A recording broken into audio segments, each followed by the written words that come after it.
ঢাকার নারায়ণগঞ্জে আপনারা জানেন, যারা ফেসবুক দেখেন বা ইন্টারনেট যারা হাতেন খুঁজেন অথবা যারা টেলিভিশনের সামনে একটু খবর দেখেন, তারাও ভালো করে বুঝতে পারবেন যে এই গত জুমার দিনে জুমার নামাজ শেষ হয়েছে, এশার নামাজের ফরজটা শেষ হয়েছে, সুন্নত এবং বেতেরের নামাজ পড়বে। এই অবস্থায় মসজিদের তলদেশ দিয়ে, মসজিদের টাইলসের নিচ দিয়ে গ্যাসের লাইনগুলো ছিল।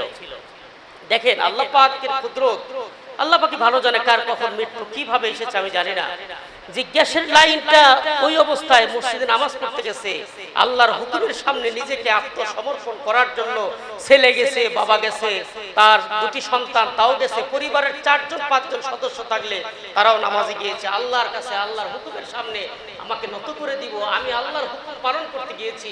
এই অবস্থায় 40 জন মানুষ ছিল, মুসল্লি ছিল মসজিদের ভিতরে। সেই গ্যাসগুলি বিস্ফোরণ হয়ে সমস্ত এসিগুলি পুরো ছাইকায় হয়ে 25 থেকে 26 জন মানুষ সঙ্গে সঙ্গে মারা গিয়েছে, আরো সবগুলো মারা যাবে। ইন্না লিল্লাহি ওয়া ইন্না ইলাইহি রাজিউন। আচ্ছা আপনারা বলেন তো, মানুষ ওরা কি জানতো যে এই মসজিদে এশার নামাজ পড়তে গেলে আমরা মরে যাব, এরকম জানতো? আল্লাহ পাক রব্বুল আলামিন কার কপালে কোন জায়গায় কোন অবস্থা মৃত্যু রেখেছে।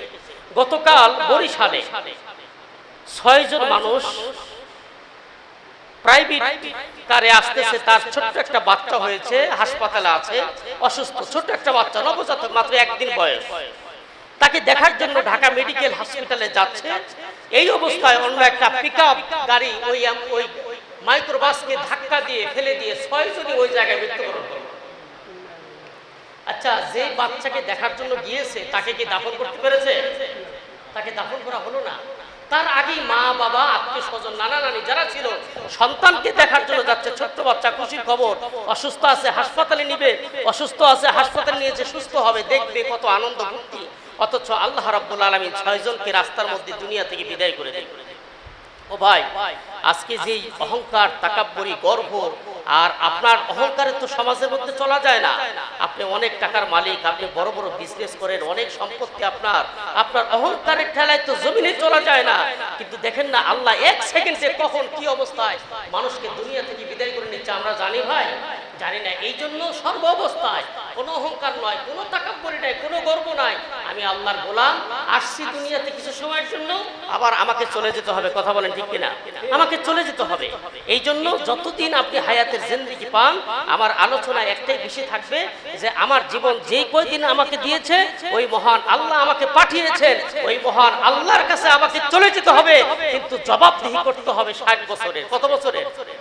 যতদিন আপনার হায়াতের জিন্দেগি আছে, বালেগ হওয়ার পর থেকে মৃত্যু পর্যন্ত আপনাকে চোরায় গন্ডায় আমার আল্লাহর কাছে আপনার জীবনের প্রত্যেকটি হিসাব আমার রবের সামনে আপনাকে দিতে হবে। ওই যে হিসাব দেওয়া লাগবে, আপনাকে দাঁড়াতে হবে আমার আল্লাহর কাছে, ওই ভয়টা তো লাগবে, ঠিক কিনা? যদি ওই ভয়টা আপনার অন্তরে থাকে, আপনি চাকরিজীবী, সরকারি চাকরি করেন, আপনি ঘুষের অবস্থায় এমন যে সব সময় যদি আপনি ঘুষ খান তাহলে হাজার হাজার টাকা দিনেই 1 লক্ষ, 2 লক্ষ, 5 লক্ষ টাকা ঘুষ খাওয়া সম্ভব। এরকম সরকারি চাকরিজীবী নাই? আছে না নাই? কথা বলেন, আছে না নাই? আছে। তাহলে যদি ওই ভয়টা থাকে যে আমার এই জিন্দেগি চিরস্থায়ী জিন্দেগি নয়, আমার এই হায়াতের জিন্দেগি সারা জীবনের জিন্দেগি নয়, বরং মরতে হবে, জবাবদিহি করতে হবে আমার আল্লাহর কাছে। কার কাছে? আল্লাহর কাছে। এই জবাবদিহিতার হিসাব যদি আমার অন্তরে থাকে, তাহলে আমি কোনো গুনার কাজ করতে পারবো? গুনার কাজ করতে পারবো? আমার জিন্দেগি হবে রাসূলের সুন্নাত তরিকা অনুযায়ী, আর আমার এই সংবিধান কোরআন অনুযায়ী, ঠিক কিনা? আমি যদি আমার কোরআন, এটা আমার সংবিধান, এই জীবন এটা অনুযায়ী যদি আমার জীবনকে আমি অতিবাহিত করতে পারি, তাহলে আমার হিসাবটা সহজ হবে আমার রবের কাছে, ঠিক কিনা? আমার হিসাবটা সহজ হবে। আর হিসাব যখন সহজ হবে, আমি আল্লাহ রাব্বুল আলামিনের কুদরতি রহমতের কান্ডারি হয়ে আমাকে আল্লাহ রাব্বুল আলামিন জান্নাতের ফয়সালা করে দেবে। বলে সুবহানাল্লাহ। এই জন্য ভূমিকা বাড়াবো না, সময় অনেক অল্প, কিন্তু কথা তো অনেক বেশি। কথা অনেক বেশি। কয়টা নিয়ে কথা বলবো? পত্রিকায় পড়লাম যে 82 বছর বয়স্ক একটা বৃদ্ধা মহিলা। আচ্ছা বলে তো, এই মহিলার কোনো জৈবিক চাহিদা আছে? কথা বলেন, চাহিদা নাই। কিন্তু আমার দেশ এমন সোনার বাংলাদেশ, ডিজিটাল বাংলাদেশে এই 82 বছর একটা বৃদ্ধা মহিলাকে একটা যুবক ছেলে ধর্ষণ করলো গতকাল। অভাব কি? কোন কারণে এটা হচ্ছে? অভাব হলো কোরআনের আইন আমার দেশের নাই, ঠিক কিনা কর? কোরআন যদি থাকতো, রাসূলের সুন্নাহ তরিকা অনুযায়ী আমার দেশ যদি চলতো, এই 82 বছর ধর্ষণ কেন? একটা যুবক যদি এই কোরআনের আইন অনুযায়ী যদি শাসন হতো, বিচার হতো আল্লাহর বিধান অনুযায়ী, তাহলে যুবক তো 82 বছরের একটা বৃদ্ধা মহিলাকে তো ধর্ষণ করা দূরের কথা, ওই ইয়ং যুবকের স্বপ্ন দোষটা বন্ধ হয়ে যেত। কথা বলে ঠিক কিনা? কারণ কোরআনের আইন নাই, শাসন নাই।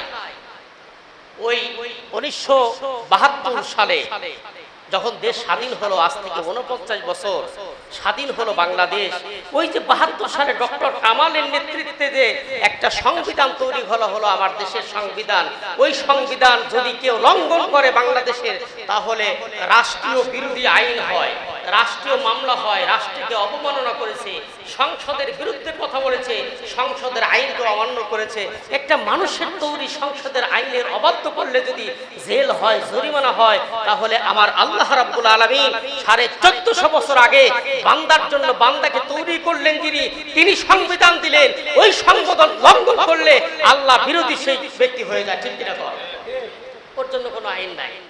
কোরআনে কারিমে সূরাতুল লুকমান 27 নম্বর আয়াতে কারিমা রব্বুল আলামিন বলেছেন, ওয়ালাউ আন্নামা ফিল আরদি মিন শাজারাতিন আকালামু ওয়াল বাহরু ইয়ামুদ্দুহু মিন বাদিহি সাবআতু আবহুরিন মা নাফিদাত কালিমাতুল্লাহ ইন্নাল্লাহা আজিজুন হাকীম। 1450 বছর আগে মহান রব্বুল আলামিন তার হাবিবকে জানিয়ে দিলেন, হাবিব গো, দুনিয়ার সমস্ত মানুষ মণ্ডলীকে বলে দেন, আমার এই কোরআনে কারিমের একটা আয়াতের ব্যাখ্যা লেখা যদি সারা শুরু করে দেয়, তামাম দুনিয়ার সমুদ্রগুলোকে যদি তারা কালি বানায়, তামাম পৃথিবীর সবগুলো গাছ আছে, ওই গাছগুলো যদি কলম বানায়, আর পৃথিবীর সবগুলো সমুদ্রের পানিকে যদি কালি বানানো হয়, আর তোমার রবের কোরআনের ব্যাখ্যা লেখা যদি শুরু করে দাও, লিখতে লিখতে তামাম দুনিয়ার সমুদ্রের পানি নামক কালিগুলি শেষ হয়ে যাবে, তামাম পৃথিবীর গাছ নামক কলমগুলি শেষ হয়ে যাবে। রাসূল আপনি বলে দেন, এরপরেও যদি আরো 7টা সমুদ্রের পানিকে যদি যোগ করা যায়, এরপরেও যদি কোরআনে কারিমের ব্যাখ্যা লেখা যদি শেষ হয়ে যায়, লিখতে লিখতে এই 7টা সমুদ্রের পানিগুলি শেষ হয়ে যাবে, তোমার রবের একটা কোরআনে কারিমের আয়াতের ব্যাখ্যা লেখাও শেষ হবে না। এটা এমন একটা কিতাব, এই কিতাবের আলোচনা শেষ করা সম্ভব হয় না। এই জন্য কোরআনে কারিমে সূরাতুল বাকারার ছোট্ট একটা আয়াতে কারিমা আমি তেলাওয়াত করেছি, গত জুমায় কথা বলেছি, আজকেও বলবো, এরপরও শেষ হবে না। তবুও আপনাদের একটু জ্ঞান দেওয়ার চেষ্টা করব, বুঝ দেওয়ার চেষ্টা করব, যাতে আপনারা বুঝেন। আল্লাহ পাক বলছেন, ইয়া আইয়ুহাল্লাযীনা আমানু উদখুলু ফিস সিলমি কাফা, ও ঈমানদাররা, উদখুলু ফিস সিলমি কাফা, তোমরা যদি ইসলামে দাখিল হও, ইসলামে যদি আসতে চাও, তাহলে পরিপূর্ণভাবে আমার ইসলামের মধ্যে দাখিল হয়ে যাবে। বলে সুবহানাল্লাহ। এখন পরিপূর্ণ দাখিল না হলে কি হবে? আল্লাহ পাক বলছেন, ওয়ালা তাত্তাবিউ খুতুওয়াতিশ শাইতান ইন্নাহু লাকুম আদুউম মুবিন। আমার আল্লাহ ডাক দিলেন, ও ঈমানদাররা, ও ঈমানদার মুমিন বান্দারা, ইসলামের মধ্যে যদি দাখিল হয়ে যাও, পরিপূর্ণ রূপে দাখিল হও। কারণ হলো, তুমি যদি অর্ধেকটা ইসলামের ভিতরে থাকো আর অর্ধেকটা যদি ইসলামের বাহিরে থাকো, ওয়ালা তাত্তাবিউ খুতুওয়াতিশ শাইতান, অর্ধেক যদি ইসলামের মধ্যে থাকো আর অর্ধেক যদি ইসলামের বাহিরে থাকো, আমি রব্বুল আলামিন বললাম, ওই অর্ধেকটা যে ইসলামের ভিতরে আছো, তোমাদের শয়তান হলো প্রকাশ্য দুশমন, শয়তান হলো তোমাদের প্রকাশ্য দুশমন, শয়তান হলো তোমাদের প্রকাশ্য শত্রু। এই শয়তান তোমাকে আর বাকিটা অর্ধেকটুকু শয়তানের মধ্যে নিয়ে যাবে। সুতরাং তুমি যদি ইসলামের মধ্যে দাখিল হয়ে যাও, পরিপূর্ণরূপে ইসলামের মধ্যে প্রবেশ করো। বলেন সুবহানাল্লাহ। ইসলামে আসছো, অর্ধেক আসলে হবে না, পরিপূর্ণ আসতে হবে। তুমি যদি অর্ধেক আসো ইসলামের মধ্যে, অর্ধেক মানো, আর অর্ধেক যদি তুমি বাহিরে থাকো, তাহলে শয়তান হলো তোমার প্রকাশ্য দুশমন।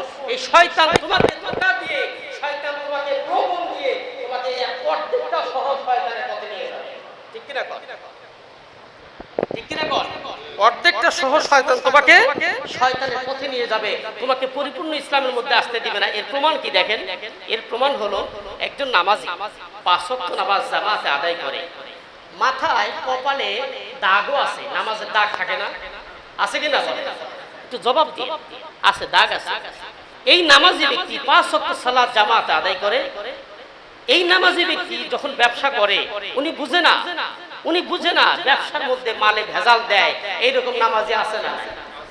মানে ভেজাল দেয়। ও বুঝে না যে ও মনে করে আমি ইসলাম তো মানতেছি, ইসলাম তো আমি 5 ওয়াক্ত নামাজ জামাত আদায় করতেছি। না, তুমি তো মুসলমান।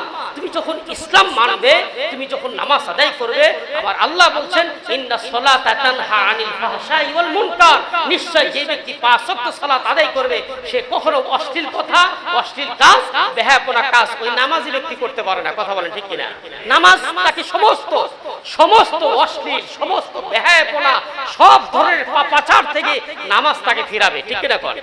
এখন আপনি নামাজি 5 ওয়াক্ত সালাত জামাত আদায় করতেছেন, ব্যবসায় আপনি মালে ভেজাল দেন। আপনি হাজী সাহেব, আপনার তাহালুতে বড় ব্যবসা আছে, অনেক টাকার মালিক, টাকা আছে, হজ করে আসলেন, হজ করে এসে আপনি বড় দোকানদার, আপনি ব্যবসায়ী, পাশের দোকানদার হিন্দু। পাশের দোকানদার কি? হিন্দু। এখন এই ব্যবসায়ী হাজী সাহেব বিশাল একটা সাইনবোর্ড, হাজী আল হাজ নাম আপনি দিয়েছেন, আল হাজ মাওলানা মোহাম্মদ আব্দুল সালাম। এখন হজ করে আসছেন, সাইনবোর্ড টাঙানো আছে আপনি হাজী আব্দুল সামাদ। হাজী মানুষ, ব্যবসা করতেছেন, পাশের দোকানদার হলো হিন্দু। এখন কথা হলো আপনি হজ করে এসেছেন, একবার নয়, 2 বার 3 বার উমরা পর্যন্ত পুরা পরিবার সহ হজ করে আসলেন, কিন্তু আসার পরও আপনার চরিত্র পরিবর্তন হলো না। আপনার দোকানে মালে ভেজাল, ওজনে কম দেওয়া আপনি ছেড়ে দিলেন না। পাশের হিন্দু মানুষ, উনি আপনার এই সমস্ত আচরণ আগেও দেখেছেন।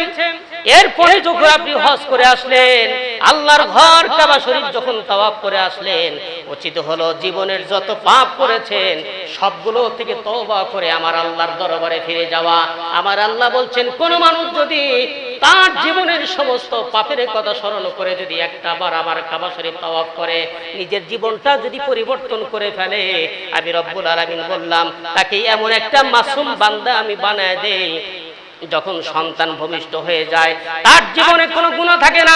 একজন হাজী ব্যক্তি তিনি যদি তার জীবনটা পরিবর্তন করে যদি ফেলে দেয়, আমি রব্বুল আলামিন হজ করার কারণে তার জিন্দেগীর সবগুলো অতীতের গুনাহ আমি আল্লাহ মাফ করে দেই। এখন হাজী সাহেব হজ করার পরে আগে মালে কম দিয়েছেন, ওজনে কম দিয়েছে, মালের মধ্যে ভেজাল দিয়েছে, 1000 বার মিথ্যা কথা বলেছেন। হজ করার পরে ওই ব্যক্তি যখন আবার আসলো, হজের সার্টিফিকেট দিয়ে, হাজী গামছা নিয়ে, মাথায় হজের টুপি দিয়ে, সবকিছুর পরে এখনো মালে কম দেয়, ওজনে কম দেয়, মালে ভেজাল দেয়, মিথ্যা কথা ছাড়ে না। আমার কথা বলেন, এই ব্যক্তি কি ইসলামের ক্ষতি করলো না ইসলামের ভালো করলো? ইসলামের ক্ষতি করলো। কারণ হলো যে অর্ধেক ইসলামের মধ্যে আসছে, অর্ধেক আসার কারণে ওই ব্যক্তির দ্বারা ইসলামের সবচাইতে বেশি ক্ষতি হচ্ছে। ঠিক কিনা? কারণ হলো ইসলাম এমন একটা জীবন, কমপ্লিট কোড অফ লাইফ। ইসলাম ইন্নাদ-দীন ইনদাল্লাহিল ইসলাম। আমার আল্লাহ বলছেন যে দুনিয়ার সবগুলো ধর্ম বাতিল, একমাত্র আমার ধর্ম ইসলাম হলো আমার কাছে সবচাইতে প্রিয় ধর্ম। বলেন সুবহানাল্লাহ। এখন আমরা ইসলাম পাইছি ঠিকই, কিন্তু ইসলামের কদর আমরা রাখতে পারি নাই। ইসলাম মানছি ঠিকই, দাড়ি আছে, টুপি আছে, পাগড়ি আছে, সবকিছু আছে, নামাজি ব্যক্তি। আমার মেয়ে যে ঘরের বাইরে কি করে, আমি নামাজি ব্যক্তি, আমার কোনো খবর নাই। ঠিক কিনা? আপনার মেয়ে বেপরদা হয়ে কলেজে যায়, আপনি হাজী সাহেব, আপনি নামাজি, আপনার কি দাম আছে? আপনার নামাজের দাম আছে? আপনার হজের দাম আছে? আপনার যাকাতের দাম আছে? এক পয়সার মূল্য আল্লাহর কাছে থাকবে না যখন আপনি উদখুলু ফিস সিলমি কাফা, পরিপূর্ণ আপনাকে ইসলামের মধ্যে আসতে হবে। ঠিক কিনা? আপনি হাজী সাহেব, আপনি নামাজি, 5 ওয়াক্ত সালাত আদায় করেন, কিন্তু আপনার মেয়ে যে বেপরদে চলাফেরা করে, আপনার মেয়ে টাচ মোবাইলে কার সাথে কথা বলে রাতের ভর, আপনি কি খোঁজ খবর নিয়েছেন? আপনার ছেলে কোথায় কোন মেয়ের সাথে ডেটিং করে, কোন পার্কে যায়, আপনার খবর আছে? আপনি তো বাবা, আপনি হাজী সাহেব, আপনি নামাজি, এগুলো কোথায়? না, এগুলো করলে হবে না। বরং আপনি জান্নাতে কোনোদিন যেতে পারবেন না যতক্ষণ উদখুলু ফিস সিলমি কাফা। ঠিক কিনা? পরিপূর্ণভাবে ইসলামের মধ্যে আসতে হবে। হয় আপনি আসবেন, না হলে আপনি ইসলাম থেকে বের হয়ে যাবেন। আচ্ছা, ইসলাম থেকে কেউ যদি বের হয়ে যায়, আমার আল্লাহর কোনো ক্ষতি হবে? আল্লাহর কোনো ক্ষতি হবে? আল্লাহর কোনো ক্ষতি হবে না। আল্লাহ পাক বলছে, যদি তুমি আসো, ফামান শাআ ফালইউমিন ওয়া মান শাআ ফালইয়াকফুর। ইচ্ছে হয় তুমি পরিপূর্ণরূপে মুমিন হও, আর মন যদি না চায় যে না আমি ঈমানদার হয়ে উদখুলু ফিস সিলমি কাফা, আমি পরিপূর্ণরূপে ইসলামে দাখিল হয়ে আমি চলতে পারবো না, অনেক কঠিন জীবন, তাহলে তো আমি চলবো না, তাহলে তুমি কাফের হয়ে যাও। এটা কার কথা? আল্লাহর কথা। আল্লাহ বলছে ফামান শাআ ফালইউমিন, তুমি যদি ইচ্ছে করো তাহলে ঈমানদার হও, আর যদি ওমান শাআ ফালইয়াকফুর, তুমি যদি ইচ্ছে করো যে না মুমিন হতে হলে আমার অনেক কঠিন জীবন যাপন করতে হয়, তাহলে তুমি কাফের হয়ে যাও। আমি আল্লাহর তামাম দুনিয়ার সব মানুষ যদি কাফের হয়ে যায়, আমি আল্লাহকে যদি একটা সিজদা দেওয়ার মানুষ যদি নাও থাকে, আমি আল্লাহর এক বিন্দু পরিমাণ ক্ষতি হবে না। ক্ষতি হবে? আপনি কয়জন মানুষ, কয়টা সিজদা আপনি করেন? আল্লাহর ফেরেশতারা হাজার হাজার লক্ষ লক্ষ বছর ধরে আমার আল্লাহকে সিজদা করছে, ঠিক না? কয় ওই যে গাছগুলি দেখতেছেন, ওই যে বাঁশের ঝাড়গুলি দেখতেছেন, পাক পাখালি কীট পতঙ্গ লক্ষ লক্ষ আমার আল্লাহর মাখলুকাত, সবগুলো ইচ্ছাই হোক অনিচ্ছাই হোক আমার আল্লাহর কদমে সিজদারত আছে, ঠিক না? কয় আপনি কয়টা মানুষ? আপনি আল্লাহর নাফরমানি করলে আমার আল্লাহর কি ক্ষতি হবে? 24টা ঘন্টা আপনি বেঈমান, আপনি নিমো খারাপ, আপনার মতো নিমো খারাপ দুনিয়া কেউ নাই। কারণ হলো আপনি কষ্ট পাচ্ছেন, কষ্ট পাওয়ার কিছু নাই, আপনি নিমো খারাপ বেঈমান। এই জন্য বলছি 24টা ঘন্টা আমার আল্লাহর অশেষ নিয়ামত আপনি ভোগ করেন, আমার আল্লাহকে 1 ঘন্টা সময় আপনি দিতে পারেন না। বলেন না কেন? কথা কি খুব খারাপ বলছি? কষ্ট হচ্ছে আপনাদের? না, 24টা ঘন্টা আবার আল্লাহর কত নিয়ামত আপনি ভোগ করতেছেন। আহারে, এই চোখের নিয়ামতের শুকরিয়া আদায় করতে পারবেন না, অন্ধকে যায় বলেন যে ও চোখের কি দাম, ঠিক কিনা? এই কিডনি কিনতে যান, কিডনি একটা কিডনি কিনতে যান, কত লক্ষ টাকা দাম, এরপরে ভালো করে হয় না, আপনার কিডনির সাথে কিডনি মিলে না, রক্তের গ্রুপের সাথে রক্তের গ্রুপ মিলে না। আমার আল্লাহ সব দিল, হার্ট দিল, ফুসফুস দিল, কত কি দিল, চোখ দিল, জিহ্বা দিল, কত রকমের স্বাদ আপনি নিচ্ছেন, কত রকমের নিয়ামত আমার আল্লাহর ভোগ করতেছেন। আর 5 বার আমার আল্লাহ ডাকতেছে। কে ডাকতেছে? আমার আল্লাহ 5টা বার আপনাকে দিনে ডাকতেছে। 24টা ঘন্টার মধ্যে 1টা ঘন্টা আমার আল্লাহকে দিতে আপনার অসুবিধা কোথায়? তো আপনি কি, আপনি কিসের মুসলমান, আপনি কিসের মুমিন? আমার আল্লাহ বলছেন ইয়া আইয়ুহাল্লাযিনা আমানু দুখুলু ফিস সিলমি কাফা, যদি তুমি মুমিন হও তাহলে পরিপূর্ণরূপে আমার ইসলামের মধ্যে দাখিল হও। পরিপূর্ণ কেমন দাখিল প্রশ্ন করতে পারেন, কেমনে দাখিল হব? আবার আল্লাহ রাব্বুল আলামিন আমার জাতির পিতা ইব্রাহিম আলাইহিস সালাতু ওয়াস সালাম যখন তিনি বললেন ইয ক্বালা লাহু রাব্বুহু আসলিম ক্বালা আসলামতু লিরাব্বিল আলামিন।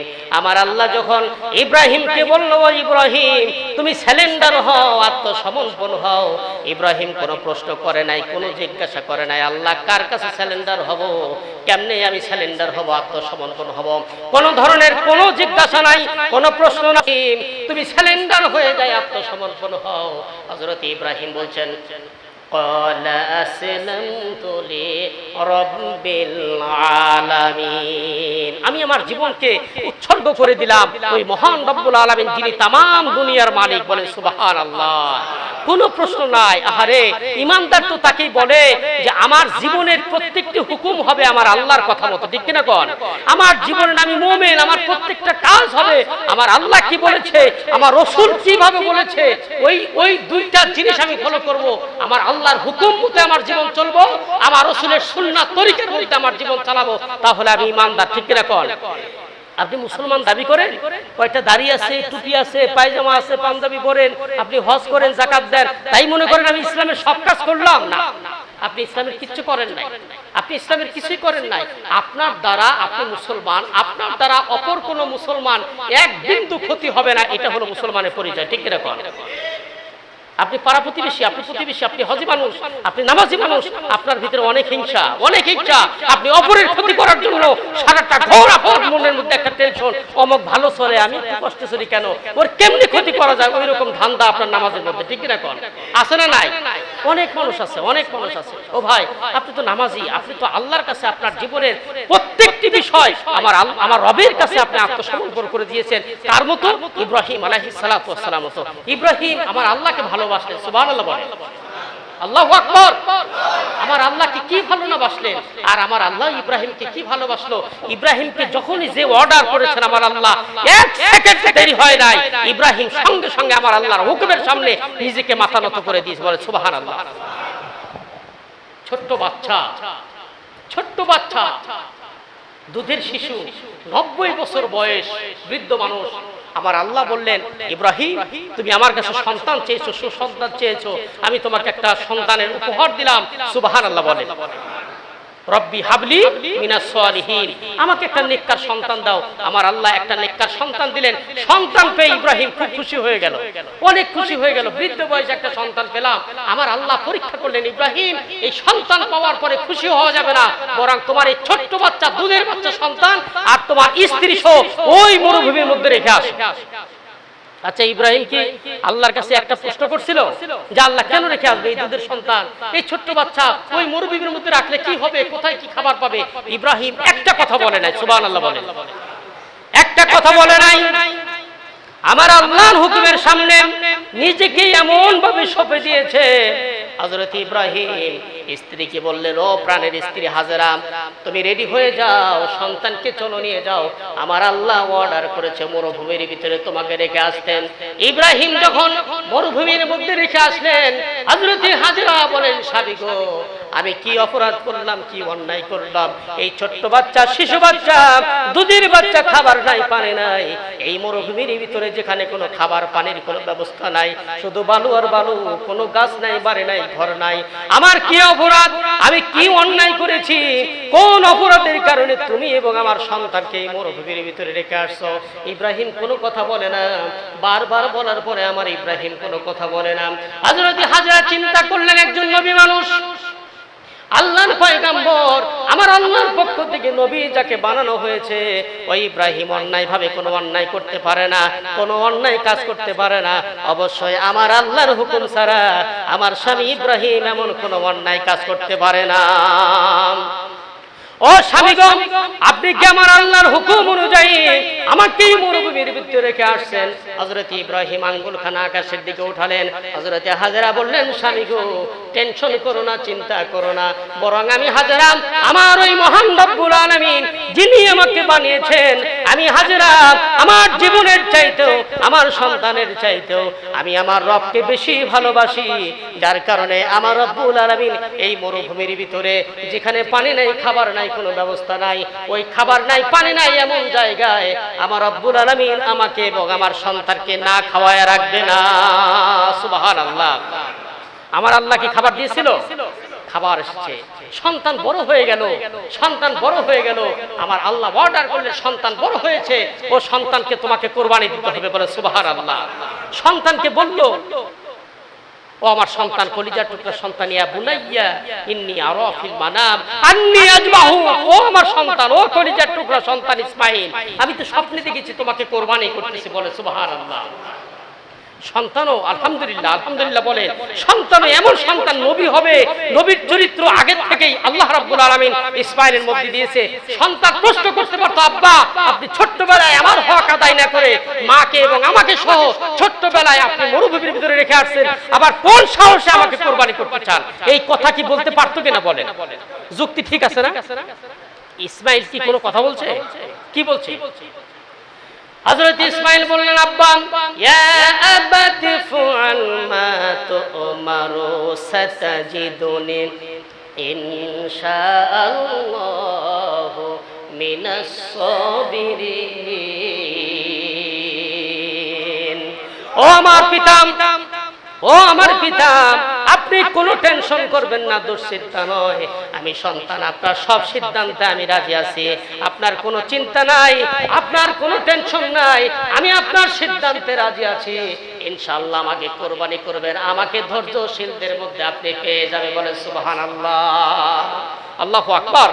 আরে সন্তান, নবী, ছোট্ট মানুষ, বাবার সিদ্ধান্তে রাজি হয়ে গেছে। আব্বা, আপনার কথা মতো আমি জানি যে সিদ্ধান্ত আপনার একার সিদ্ধান্ত না, বরং আমার আল্লাহ যে সিদ্ধান্ত দিয়েছে, আমি ইসমাঈল আমার আল্লাহর সিদ্ধান্তের কাছে কোনো কণ্ঠবোধ করব না, বরং আমার জীবন আমি খুশি মনে আল্লাহর রাস্তায় আমি কোরবানি হয়ে যাব। বলে সুবহানাল্লাহ।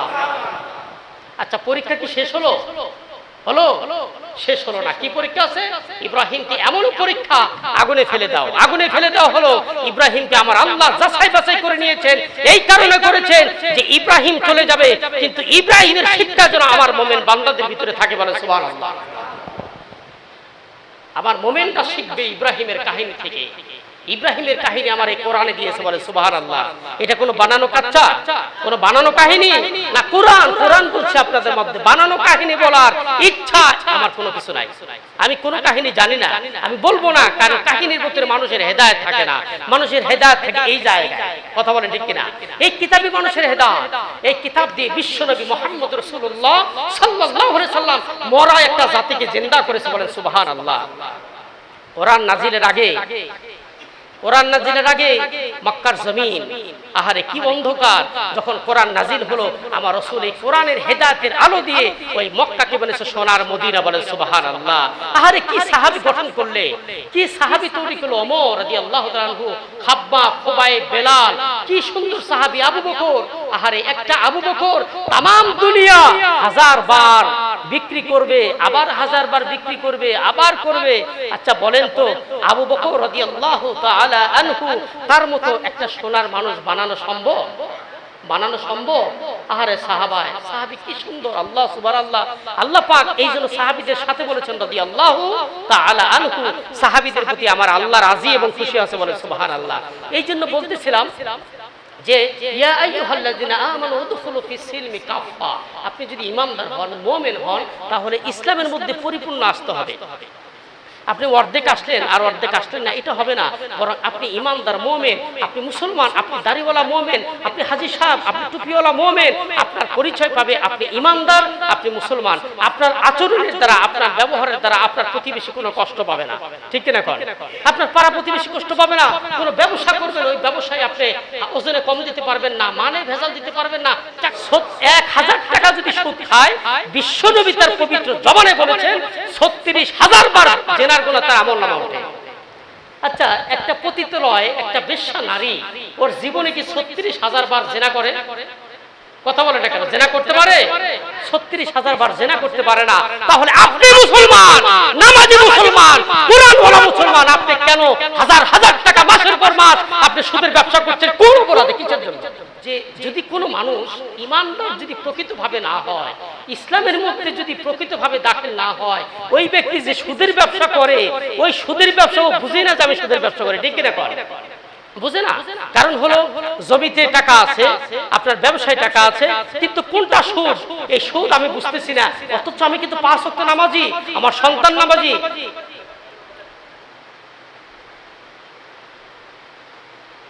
আমার স্ত্রী নামাজি, আমার সন্তান নামাজি, কিন্তু আমি যে সুদ খাচ্ছি আমি বুঝতেছি না। আচ্ছা, সুদের গুনাহ কয়টা? কথা বলেন। জানেন আপনারা? আমার রাসূল বলেছেন সুদের গুনাহ হলো 72 থেকে 73টা। কয়টা? 72 থেকে 73টা গুনাহ। সবচাইতে ছোট গুনাহ হলো আপন মায়ের সাথে জিনা করা। নাউযুবিল্লাহ বলেন। আচ্ছা, সবচাইতে ছোট গুনাহ যদি আপন মায়ের সাথে জিনা করা হয়, আহারে, তাহলে বড় গুনাহ কোনটা? বড় গুনাহ কোনটা? বড় গুনাহ হলো, আমার আল্লাহ পাক বলছেন বড় গুনাহ হলো আমি আল্লাহর সাথে ওই সুদখোর ব্যক্তির সরাসরি যুদ্ধ ঘোষণা রইলে। বলে নাউযুবিল্লাহ। আচ্ছা, আপনার মন খারাপ করতেছে? কষ্ট পাচ্ছে না? কষ্ট পায় না, কারণ আমি কোরআনের কথা বলছি। আপনাদের মধ্যে আমি চাই, আমি যা জানি আপনাদের মধ্যে তা আমি দিয়ে যাব। আমি কিছু কার্পণ্যতা করব না। এখন একটা পতিতালয়, একটা বেশ্যা, যেই ব্যক্তি টাকার বিনিময়ে জিনা করে, এরকম লোক আছে না? নাই? আছে না? 30 টাকা, 50 টাকা, 200 টাকা, 500 টাকা হলে জিনা করা যায়, এরকম হয় না? শহর বাজারে হয়, গ্রামে হয়। এই আমার দেশে, আমার এই মুসলমান রাষ্ট্রে তো লাইসেন্স প্রাপ্ত একটা পতিতালয় আছে, আছে না? তাহলে একটা জিনাকার, একটা মহিলা 1 টাকা যদি রাসূল বলেছেন, বিশ্বনবী বলেছেন, 1 টাকা কেউ যদি সুদের খায়, তাহলে 36 বার জিনার গুনাহ তার আমলনামায় ওঠে। কয়বার? কয়বার? 100 টাকা যদি সুদের খায় 3600 বার। কতবার? কথা বলেন। সবার কাছে শুনতে চাই, কথা বলেন। একজনও বন্ধ করে রাখা যাবে না। কথা বলেন। 1000 টাকা যদি সুদ খায়, বিশ্বনবী তার পবিত্র জবানে বলেছেন 36,000 বার জিনার গুনাহ তার আমলনামায় ওঠে। আচ্ছা, একটা পতিতালয়, একটা বেশ্যা নারী, ওর জীবনে কি 36,000 বার জিনা করে? কথা বলে না কেন? জেনা করতে পারে? 36,000 বার জেনা করতে পারে না। তাহলে আপনি মুসলমান, নামাজি মুসলমান, কুরআন ওয়ালা মুসলমান, আপনি কেন হাজার হাজার টাকা মাসের পর মাস আপনি সুদের ব্যবসা করছেন? কোন অপরাধে? কিসের জন্য? আপনি কিসের মুসলমান? আপনি কিসের মুসলমান? আপনি সুদের ব্যবসা আপনার কেন হবে?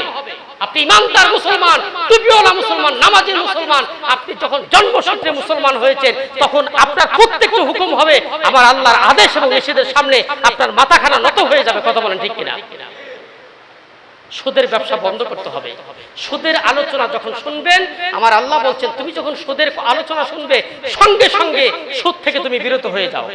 যদি বিরত হও, আমি রব্বুল আলামিন তোমার অতীতের সবগুলো গুনাহ মাফ করে দিব। এখন আমরা যারা সুদ খাচ্ছি, আমরা কি খেয়ে যাব না বাদ দেওয়া দরকার? বাদ দেওয়া দরকার। ও ভাই, সুদের এই হালালে হারামে বরকত নাই, হারামে বরকত নাই। হালাল খা, হালাল রুজি ভক্ষণ করে আপনার সন্তান মানুষের বাচ্চা মানুষ হবে, আপনার সন্তান মানুষ হবে। কিন্তু হারাম খেয়ে যে সন্তান জন্ম দিচ্ছেন ওই সন্তান কোনোদিন আল্লাহর ওলি হবে না। কথা বলেন ঠিক কিনা? ওই সন্তান আপনার জানাতে দাঁড়াতে পারবে না, ওই ইলম শিক্ষা করতে পারবে না। ওর হারাম ওর শরীরের মধ্যে গিয়েছে, হারাম রক্ত ওর তৈরি হয়েছে। এই জন্য হালাল খাবো, সন্তান জন্ম দিব। যদি সন্তান জন্ম দিই হালাল খেয়ে, তাহলে সন্তানটা আমার হালাল জাদা হবে। ঠিক কিনা কন? আর হারাম খেয়ে যদি সন্তান জন্ম দেয়, ওই সন্তান হালাল জাদা হবে না হারাম জাদা হবে? হারাম জাদা হবে। হারাম জাদা সন্তান কি চায়? হালাল জাদা চাই, হালাল সন্তান হবে। আমি ইলম শিক্ষা করাবো, আমার সন্তান নামাজ পড়বে, রব্বির হামহুমা কামা রব্বায়ানি সগীরা। আমার হালাল সন্তান যখন এই দোয়া করবে, আমার আল্লাহ বলছেন দোয়া করার সাথে সাথে ওর আব্বার জীবনের সবগুলো গুনাহ মাফ করে দিবেন। এখন সুদ যারা খাচ্ছি সমাজের, আমি তো চিনি না কাউকে, চিনি? আমার কোরআনের কথা বলছি। সুদ যারা খাচ্ছি আমাদের এখনই ফিরে আসা দরকার। ঠিক কিনা কর? এখনই ফিরে আসবো। ভাই, হায়াতের তো কোনো বিশ্বাস নাই, নিঃশ্বাসের কোনো গ্যারান্টি নাই, কোনো গ্যারান্টি নাই। এই কখন যে কোন সময় মরে যায়, কোন সময় গাড়িতে চলে অ্যাক্সিডেন্ট হয়ে চলে যায়, কোন সময় হার্ট স্ট্রোক করি, কোন সময় ব্রেন স্ট্রোক করি, কিচ্ছু বলা যায় না। কোন সময় প্যারালাইসিস হয়, কিছুই তো জানি না। তাহলে কিসের ভাই বাহাদুরি, কিসের টাকা, কি লাভ? আমার ভালো খাওয়ার দরকার নাই, আমার ভালো পোশাকের প্রয়োজন নাই। আমি হালাল খাবো, অল্প খাবো, আল্লাহর ইবাদত করব, নামাজ পড়বো হালাল খেয়ে। ওই নামাজ এক ওয়াক্ত নামাজ যদি হালাল খেয়ে আদায় করি, ওই নামাজ যদি কবুল হয়ে যায়, আমার জিন্দেগির সব আমল আল্লাহর দরবারে কবুল হয়ে যাবে। তাহলে বুঝলাম যে ইমানদার যদি হয় তাহলে পরিপূর্ণভাবে ইসলামের মধ্যে আসতে হবে। আপনি নামাজি, আপনার মেয়ে কোথায় যায়? ওই 14ই ফেব্রুয়ারি আমার দেশে হয় কি হয় না? কথা বলেন, হয় কি হয় না? এই 14ই ফেব্রুয়ারি আপনি শিক্ষিত বাবা, আপনি শিক্ষিত বাবা, আপনার বাবার উচিত হলো, আপনি নামাজি বাবা, আপনার উচিত হলো আপনার সন্তান এই দিনে ঘরে বের হতে পারবে না। ঠিক কিনা? ঘরের বাইরে যাওয়া যাবে না। ও মেয়ে, তুমি সেজে গুজে কোথায় যাও? তুমি আমাকে জাহান্নামে দিবে। আমি কিয়ামত পর্যন্ত নামাজ পড়ে আমার কোনো লাভ হবে না। ও মেয়ে, তুমি যেতে পারবে না। ও সন্তান, তুমি যাবে না। আজকে 14ই ফেব্রুয়ারি ভালোবাসার দিবস নয়, তুমি নামাজের সিজদায় পড়ো, তুমি ঘরে থাকো, কোরআন তেলাওয়াত করো, আজকের দিনে বের হয়ো না। আচ্ছা, বাবা হিসেবে যদি সন্তানকে এটা বলি, আমার কি ক্ষতি হবে? ক্ষতি হবে? আমার আল্লাহ খুশি হয়ে যাবে, আমার আল্লাহ খুশি হয়ে যাবেন। আল্লাহ পাক খুশি হয়ে আমাকে নেক সন্তান দান করবেন। আমিও গুনাহ থেকে বাঁচলাম, সন্তানও গুনাহ থেকে বাঁচলো। ঠিক কিনা কর? আমার সন্তানের মোবাইল চালাচ্ছি, আমি সন্তানের মোবাইলটা হাতে নিব। সন্তান, মোবাইলের ভিতরে কি আছে তোমার? কোন খারাপ খারাপ অ্যাপস আছে? তুমি কি কি ডাউনলোড দাও? তুমি কি কি দেখো ফেসবুকে? আমাকে একটু দেখাও। তোমার মোবাইলে কি ওয়াজ বাজে না আর কোনো কিছু আছে? আপনি বাবা হয়ে সন্তানের দেখা উচিত। যদি না করেন তাহলে এই সন্তান কিয়ামতের দিন আল্লাহর কাছে বিচার হয়ে আপনাকে জাহান্নামে নিয়ে যাবে। ঠিক কিনা কোন? সন্তান জাহান্নামে নিয়ে যাবে। এই জন্য নেক সন্তান দরকার। আপনি বাবা, আপনার বাবার উচিত হলো আপনার স্ত্রী কি করে, আপনার স্ত্রীর দায়িত্ব আপনার, আপনার পরিবারের দায়িত্ব আপনার, আপনার জীবনের প্রত্যেকটা যাতে আপনি সংসারের অভিভাবক। ঠিক কিনা কোন? আপনি সংসারের অভিভাবক, আপনার পুরো পরিবারের দায়িত্ব আপনার কাছে। এই সম্পর্কে কিয়ামতের দিন আল্লাহর কাছে জবাবদিহি করা লাগবে। এই জন্য ভাইরা আমার, আমি চাই আপনারা সুন্দর একটা ইসলামী পরিবার গঠন করুন, নিজেকে সংশোধন করুন, আপনার জীবনটা কোরআন দিয়ে গঠন করুন। বলেন সুবহানাল্লাহ। আমার জীবনটা যদি কোরআন দিয়ে হয়ে যায়, আমি কত শান্তিতে থাকতে পারবো। মরার সাথে সাথে আল্লাহ রাব্বুল আলামিন কবরে থেকে জান্নাতের গাড়ি আমার জন্য পাঠিয়ে দিবে। বলেন সুবহানাল্লাহ। জান্নাতের গাড়ি আমার জন্য আসবে, খুশবু আসবে, জান্নাতের আতর আসবে, ঘ্রাণ আসবে, জান্নাতের পোশাক আসবে, জান্নাতের ফেরেশতারা আমার রূহটা তার রহমতের হাতে নিয়ে আমার রূহটা ইল্লিনের ভিতরে জান্নাতুল ফেরদাউসে ঢুকায় দিবে, পাখির ভিতরে ঢুকায় দিবেন। আমি কিয়ামত পর্যন্ত জান্নাতের ফলগুলো খেতে থাকবো। বলেন সুবহানাল্লাহ। আচ্ছা, আমার 30 বছর 60 বছরের জিন্দেগি যদি একটু কষ্ট হয়, অনন্তকাল জান্নাতে আমি কত আরামে থাকবো। সুবহানাল্লাহ। আমরা কি জান্নাতে যেতে চাই? যেতে চাই? তাহলে নামের মুসলমান হলে হবে? নামের মুসলমান হলে হবে? কামের মুসলমান হওয়া লাগবে, ঠিক কিনা কোন? মুসলমান, আমি মুসলমান, গরু গোশত খাই, আমার বাবা মুসলমান, এটা হলো হবে না। আমাকে কোরআন কি বলেছে, রাসূলের সুন্নাহ তরিকা অনুযায়ী যদি আমার এই ৬০-৭০ বছর জিন্দেগিটা যদি কোরআন দিয়ে গঠন করতে পারি, আমার জীবনটা সোনার জীবন হয়ে যাবে, জান্নাতি জীবন হয়ে যাবে। আমার পরিবার সহ আমার বংশের ভিতরে ৭০ জন মানুষ জাহান্নামী মানুষকে নিয়ে আমি জান্নাতে চলে যাব। বলে সুবহানাল্লাহ। আরে কত সম্মান, আমার কত মর্যাদা। এই জন্য রব্বুল আলামিন বলেন, নামের মুসলমান হয়ে কোনো লাভ নাই। মুসলমান যদি হতে হয় ইসলামের ভিতরে পরিপূর্ণ রূপে তুমি ইসলামের মধ্যে চলে আসো। বলেন সুবহানাল্লাহ। নামের বড়াই করো না কো, নামের বড়াই করো না কো, নাম দিয়ে কি হয়, নামের সাথে মেলে না তো আসল পরিচয়, ঠিক না? রাজা নাই, শাহী নাই, রাজশাহী নাম, হাতি নাই, ঘোড়া নাই, আছে শুধু আম, ঠিক কিনা কন? ওই রাজশাহী নাম রাখছে, রাজা শাহী কিছুই নাই, শুধু আমে বিখ্যাত, ঠিক কিনা কন? মতি ঝিলে মতি নাই, আছে শুধু ঝিল, সোনার গায়ে সোনা নাই, আছে শুধু বিল। নামের বড়াই করো না কো, নাম দিয়ে কি হয়, নামের সাথে মেলে না তো আসল পরিচয়। ফজর আলী নাম রাহে আছে না নাই? ফজর আলী নাম, এক ওয়াক্ত ফজরের নামাজ পড়ে না, এরকম লোক আছে না নাই? আতর আলী নাম রাখছে, আতর আলী। ওর শরীর থেকে এমন একটা দুর্গন্ধ বের হয়, ওই 1 মাস যাবত গোসল দেয় না, নাম হলো আতর আলী। কি নাম? আতর আলী। এরকম নাম অনেক ভরি ভরি, ফজর আলী, আতর আলী, কিন্তু নামের সাথে আপনার পরিচয় হবে না ভাই। আপনি মুসলমান, এই নামের সাথে আপনার কোনো মিল হবে না যতক্ষণ আপনার জীবনটা আমার আল্লাহর কাছে কুরবানি করতে না পারবেন, আল্লাহর কোরআনের কাছে, আল্লাহর হুকুমের কাছে যতক্ষণ আপনার মাথা নত না হবে, আপনার জীবনের প্রত্যেকটি কাজ হবে আমার আল্লাহর কথা মতো, আমার রাসূলের তরিকা মতো। বলেন ঠিক কিনা করেন? এই কোরআনে বুঝে কোনোদিন দেখলাম না আমার এই কোরআনে কি বললো, আমার এই কোরআনে যে বললো আমার প্রত্যেকটি হুকুম আহকাম আমার এই কোরআন দিয়ে জীবন পরিচয় করার জন্য বললো। আচ্ছা, নামাজ কার হুকুম বলেন? একটু কথা বলেন ভাই। নামাজ আল্লাহর হুকুম। রোজা কার হুকুম? আল্লাহর হুকুম। হজ কার হুকুম?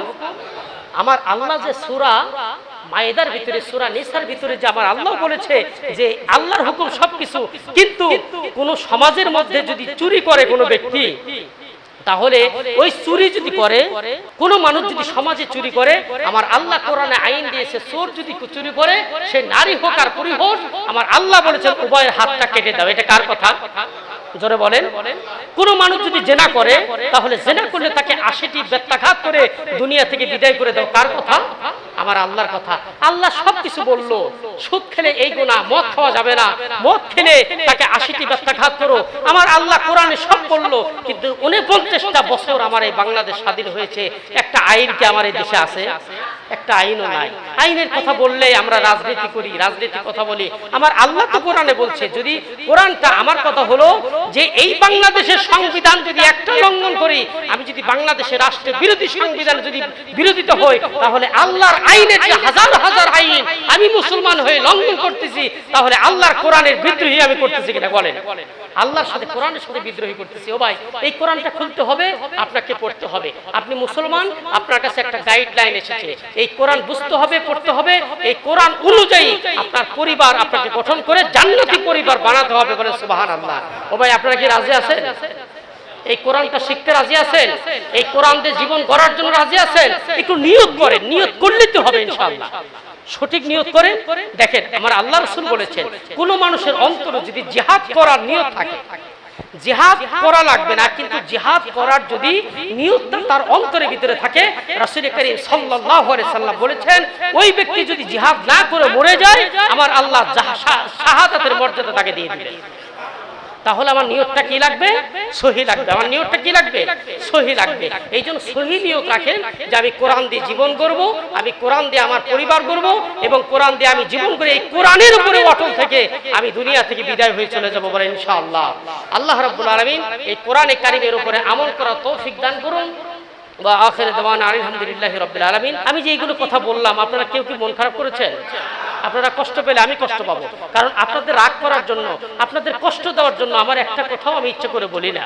আমি চাই আপনারা কিভাবে, যদি কারো মধ্যে এই সমস্যাগুলি থেকে থাকে, তাহলে সংশোধন করে এই জুমার খুতবা থেকে এগুলি তো কথা বলবো, ঠিক কিনা কর? এগুলি তো বলা উচিত। আপনার কিসের কাহিনী বলবো? ওই কাহিনী আপনাকে কি দিবে? কাহিনী আপনাকে কোনো হেদায়েত দিতে পারে না, বরং সমাজের ভিতরে হকের কথাগুলো বলা উচিত, যাতে করে সমাজ যাতে একটা বিভ্রান্তির মধ্যে আছে, এই সমাজ কেমনে কোরআনের আলোকিত হবে, এটাই আমরা চাই, ঠিক কিনা কোন? এই জন্য আল্লাহ রাব্বুল আলামিন আমাদের তৌফিক দিলে কোরআন দিয়ে আমরা জীবন করব। ওয়া আখিরু দাওয়ানা আলহামদুলিল্লাহি রাব্বিল আলামিন। আসসালামু আলাইকুম ওয়া রাহমাতুল্লাহি ওয়া বারাকাতুহু।